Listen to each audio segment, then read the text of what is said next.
Speaking of Scotty, pare itong Scotty irreplaceable 'to. Bakit kamo?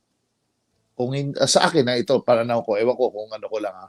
Pare itong Scotty, I don't know kung mag-agree kayo. Pare ito parang si Coach Senador Sonny Jaworski in terms of performance.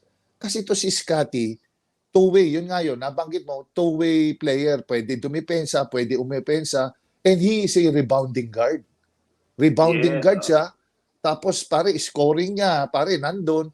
At ang hindi si Scotty, ang bakit makaka-adjust ito, pare, napansin ko siya nung nasa perpetual day siya sa NCAA, pag siya lumaro ng dos, score siya.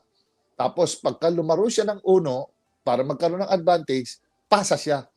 Ano siya pare, alam mo yung taong naka-compartmentalize ang isip, gadya ako, pasa ako, pasa. Pagka dumo siya pare, nako, green light, titira yan. Kaya si Scotty, napakahusay na player, wala masyadong excess movement na nabubuhay sa sipag, pare, matyaga maglaro.